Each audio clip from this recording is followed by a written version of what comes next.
नमस्कार। के तपाईहरुले पनि सेन्टेन्स चिन्न नसकेको कारणले गर्दा direct indirect active passive question ट्यागहरुमा विभिन्न किसिमका समस्याहरू भोग्न परिरहेको हुन्छ? यदि हो भने आज तपाईहरु आफ्नो यस्ता समस्याहरू सेन्टेन्सका प्रकार कसरी चिन्ने, कसरी छुट्याउने, यदि यस्तो समस्या रहेको छ भने आजको यस भिडियोले धेरै हदसम्म तपाईको यी सब समस्याहरूलाई समाधान गर्न सक्दछ भन्ने म पूरा विश्वास लिएको छु। तपाईहरुलाई यो भिडियो ध्यान दिएर हेर्नुपर्ने हुन्छ। यो भिडियो भन्दा पहिलाका भिडियोहरू हेर्नु भएको छैन भने कृपया तपाई च्यानलमा गएर भिडियो हेरिदिनु होला। त्यो भिडियो हेरिसकेपछि तपाईहरुलाई वाक्यका प्रकारहरूलाई कसरी चिन्ने, हामीहरू स्टेटमेन्ट अर्थात एसर्टिभ सेन्टेन्स र इन्ट्रोगेटिभ अर्थात क्वेशनलाई बुझ्ने प्रयास गर्छौं, चिन्ने प्रयास गर्छौं कि वास्तवमा दुईमा अन्तर के छ र चिन्ने कसरी। अब तपाईहरु कृपया यता बोर्डतिर हेर्नु होला। जस्तै हामीहरू अस्ति नै के पढेका थियौं भने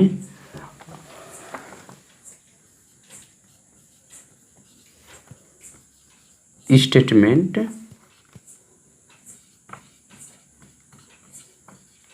सेन्टेन्स अर्थात यसको रियल नेम के हो त?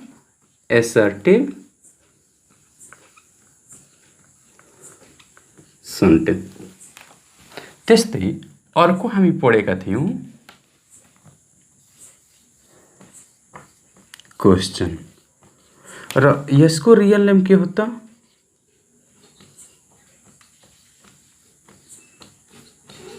Interrogative sentence. आज हामी विभिन्न किसिमका वाक्यहरू लेखेर यसलाई बुझ्ने प्रयास गर्छौं। म अस्तिको क्लासमा तपाईहरुलाई बताइदिएको थिएँ कि स्टेटमेन्ट सेन्टेन्स जुन हुन्छ यसले जानकारी दिने काम गर्छ। It gives us information about somebody or something. यसले कुनै व्यक्ति वा कुनै वस्तुको बारेमा जानकारी दिने काम गर्छ भने यो क्वेशनले के गर्छ त? जानकारी लिने प्रयत्न गर्छ। यसले स्टेटमेन्टले जहिले पनि बताइरहेको हुन्छ, बताउँछ भने यो क्वेशनले वा इन्ट्रोगेटिभ सेन्टेन्सले सोध्छ। जस्तै हेर्नुस् त, म एउटा एक्जाम्पल लेख्छु। Rubina lives in Butwal. अब तपाईहरु यो सेन्टेन्स हेर्नुस् त, रुबिना लिव्स इन बुटवल। यो रुबिना लिव्स इन बुटवल जुन वाक्य छ, जुन सेन्टेन्स रहेको छ, त्यो सेन्टेन्सले हामीलाई केही जानकारी दिए कि केही हामीसँग जानकारी लिन खोजेछ? के गरिरहेछ? तपाईहरु एकचोटी सोचेर भन्नुस् त। यसमा रुबिना लिव्स इन बुटवलमा यो सेन्टेन्सले हामीले जानकारी दिएको छ कि हामीबाट जानकारी लिन खोजिरहेछ? गुड। यसमा के भइरहेछ भने जानकारी दिइरहेको छ कि रुबिना कहाँ बस्छिन् त? बुटवल बस्छिन्। तपाईलाई थाहा थिएन कि रुबिना कहाँ बस्छिन्, तर यो सेन्टेन्सले तपाईलाई बताइदियो कि she lives in Butwal. She lives in Butwal. So यो के भयो त? स्टेटमेन्ट सेन्टेन्स भयो। अर्को हेर्नुस्, what is the age of Rubina. अब यहाँ के दिएको छ त? What is the age of Rubina. अब यहाँ रुबिनाको उमेर सोधिएको छ। यो दोस्रो सेन्टेन्सले के गरिरहेछ? बताइरहेछ कि हामीसँग सोधिरहेछ? के गरिरहेछ दोस्रो सेन्टेन्सले? गुड। दोस्रो सेन्टेन्सले रुबिनाको एज सोधिरहेको छ। पहिलो सेन्टेन्सले के भन्यो त? रुबिना बुटवल बस्छिन्। दैट मिन्स तपाई इन्फर्मेसन पाउनुभयो, तपाई सूचना पाउनुभयो। तर दोस्रो सेन्टेन्समा तपाई सूचना पाउनु भएन, तपाईसँग सूचना लिने प्रयास गर्दैछ यो सेन्टेन्सले। यसमा रुबिना कहाँ बसिन् बुटवल भनेर जानकारी दियो भने यो दोस्रो सेन्टेन्समा रुबिनाको आयु कति हो कति छ भनेर सोधिरहेको छ। त जब सोध्ने काम गर्छ त्यो भइहाल्छ इन्ट्रोगेटिभ सेन्टेन्स वा क्वेशन। ठीक, अर्को हेर्नुस् त तेस्रो एक्जाम्पल तपाईहरु आफै भन्नु होला।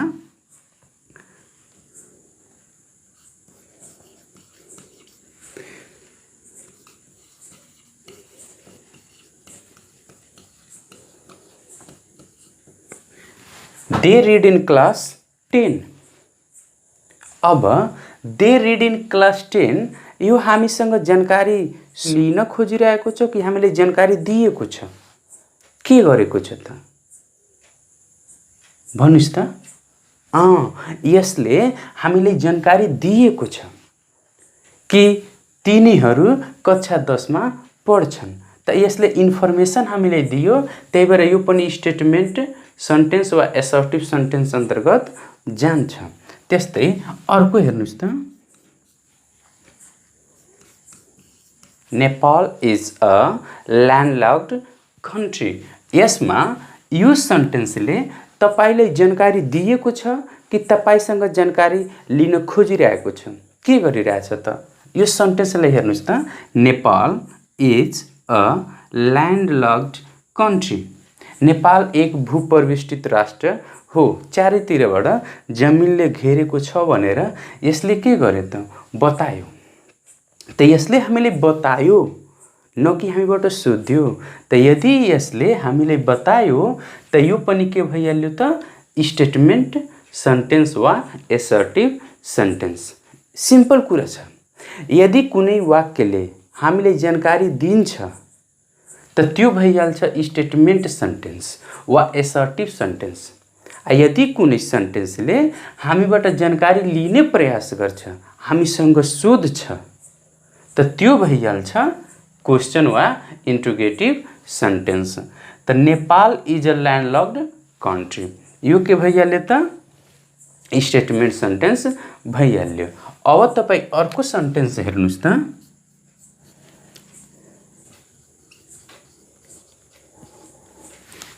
Who is the first Prime Minister of Nepal? Who is the first Prime Minister of Nepal?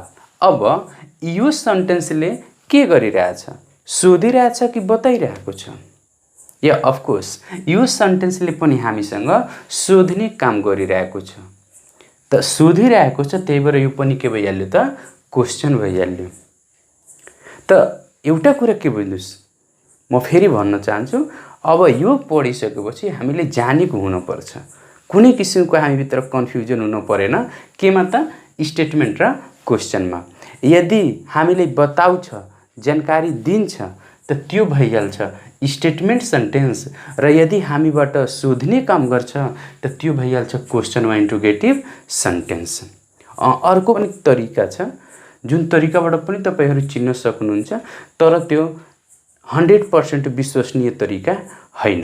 त्यो स्टेटमेन्टमा लागू पूर्ण रूपले हुँदैन, किनभने जुन तरिका स्टेटमेन्टमा हुन्छ नि त्यही तरिका कहाँ लागू भइहाल्छ त कमान्डमा पनि लागू भइहाल्छ। र त्यो तरिका हो पछाडी प्रयोग गरिएका चिन्ह। जस्तै रुबिना लिभ्स इन बुटवलमा के दिएको छ त फुल स्टप दिएको छ। त फुल स्टप जहिले पनि स्टेटमेन्ट र कमान्डमा आउँछ। त तपाई यहाँ त कमान्ड त सोधे छैन, त स्टेटमेन्ट र क्वेशन मध्येको त कमान्ड छैन भने यसमा त स्टेटमेन्ट भइहाल्यो। र जहाँ क्वेशन मार्क हुन्छ त्यो 100% के हुन्छ त क्वेशनै हुन्छ। त त्यही भएर हेर्नुस्, what is the age of Rubina, question हो। They read in class 10, statement हो। Rubina lives in Butwal, statement हो। Nepal is a landlocked country, statement हो। Who is the first prime minister of Nepal, question हो। यदि म भन्छु आई एम अ टिचर, त यो सेन्टेन्समा तपाई हेर्नुस् त यहाँ के दिएको छ त फुल स्टप छ नि, त फुल स्टप छ भने स्टेटमेन्ट भइहाल्यो। तर फुल स्टप नै स्टेटमेन्टको आधार हो भन्न मिल्दैन, किनभने फुल कमान्डमा पनि प्रयोग भएको हुन्छ। त्यही भएर तपाईँ त्यसको साथमा यो पनि हेर्ने प्रयास गर्नुहोला कि यसले हामीलाई जानकारी दिइरहेछ कि जानकारी लिन खोजिरहेछ कि हामीलाई आदेश वा कुनै सुझाव सल्लाह दिइरहेको छ। हामीहरू यो पढिसकेपछि अब भोलिको क्लासेजमा कमान्ड र एक्सक्लेमेसनको बारेमा पढ्छौँ। त्यही भएर पहिला यो बुझ्न जरुरी छ। त हेर्नुहोस् त यहाँ के भइहाल्यो, फुल स्टप भइहाल्यो। यो सेन्टेन्सले हामीलाई बताइरहेको छ कि म एउटा टिचर हुँ। त म एउटा टिचर हुँ त तपाईँ इन्फर्मेसन पाउनुभयो। त इन्फर्मेसन पाउने बित्तिकै के भइहाल्यो त स्टेटमेन्ट भइहाल्यो। र यदि त म सेन्टेन्स एउटा लेख्छु जसले सोध्ने काम गर्छ त त्यो तुरन्त के भइहाल्छ त इन्ट्रोगेटिभ वा क्वेसन भइहाल्छ। जस्तै मान लिनुहोस् यहाँ म भने आई एम अ टिचर, त यो यदि स्टेटमेन्ट भयो भने अब एउटा म सेन्टेन्स लेख्छु, who am I, who am I, म को हुँ। त यहाँ त बताएन नि, यहाँ त म यो सेन्टेन्सले त सोध्ने प्रयास गरिरहेछ, यो सेन्टेन्सले त सोधिरहेछ, जान्न खोजिरहेछ कि म को हुँ। यसमा म बताएँ कि टिचर हुँ। यो पहिलो सेन्टेन्सले बतायो कि म एउटा टिचर हुँ, त जानकारी दियो त स्टेटमेन्ट भइहाल्यो। दोस्रो सेन्टेन्सले जानकारी लिन खोजिरहेछ कि म हुँ के, त जानकारी लिन खोजिरहेछ। त्यही भएर यो के भइहाल्छ त क्वेसन भइहाल्छ। त यी थिएन स्टेटमेन्ट सेन्टेन्स र क्वेसन वा इन्ट्रोगेटिभ सेन्टेन्स बिचका भिन्नताहरू र चिन्ने आधारहरू। चाहे स्टेटमेन्ट होस् चाहे क्वेसन होस्, चाहे जुनसुकै टाइप्सको सेन्टेन्स किन नरहोस्, सबै क्यापिटल लेटरबाट स्टार्ट हुन्छन् र फुल स्टप, त्यसपछि क्वेसन मार्क र एक्सक्लेमेसन मार्कबाट इन्ड भएका हुन्छन्। तर हामी यो क्लासमा केवल स्टेटमेन्ट र क्वेसनको बारेमा पढेको हुनाले दुई कुराबाट जान्न जरुरी छ। यदि स्टेटमेन्ट हो त त्यसले हामीलाई जानकारी दिएको हुन्छ, यदि क्वेसन वा इन्ट्रोगेटिभ हो त त्यसले हामीबाट जानकारी लिने प्रयत्न गरिरहेको। यदि क्वेसन सोधिरहेछ त क्वेसन भइहाल्यो। क्वेसन सोधिरहेको छैन, हामीले रिप्लाई दिएको छ वा हामीलाई केही बताएको छ, इन्फर्मेसन दिएको छ, त स्टेटमेन्ट भइहाल्छ। जस्तै कोही गाउँमा सब्जीवाला आउँछ, तरकारी बेच्ने व्यक्ति, त आलु कति रुपियाँ केजी दिइरहेछु, 20 रुपियाँ दिइरहेछु। त म आलु 20 रुपियाँ केजी बेचिरहेको छु, त्यो जानकारी हो, त त्यो भइहाल्छ स्टेटमेन्ट। उसले आलुको साथमा यदि घिरौला पनि राखेको छ, त तपाईँ जब जानुहुन्छ आलु किन्न त सोध्नुहुन्छ घिरौला कति रुपियाँ केजी छ। त यो जुन वाक्य तपाईँ बोल्नुभयो कि घिरौला कति रुपियाँ केजी छ, त्यही भइहाल्छ क्वेसन। र जब तपाईँलाई यो भिडियो यदि मन परेको छ भने तपाईँ प्लिज कमेन्ट सेक्सनमा गएर कमेन्ट गर्नुहोला। तपाईँ आफ्नो साथीभाइहरूसँग र आफ्ना विद्यार्थी भाइहरूसँग पनि सेयर गर्न सक्नुहुन्छ यदि यो भिडियो राम्रो लाग्यो भने। र म एउटा कुरा अरू के भन्न चाहन्छु भने, यदि यो भिडियोहरू हेर्दाखेरि तपाईलाई कहीँ कुनै कुराहरू बुझिएको छैन भने तपाईँ कमेन्ट सेक्सनमा लेखिदिनुहुन्छ, त म त्यो माथि नै भिडियो बनाइदिन्छु वा अर्को दिन बनाउने भिडियोमा म त्यो कुरालाई समावेश गरेर तपाईहरूलाई क्लियर गरिदिएको हुन्छु। हस्, धन्यवाद।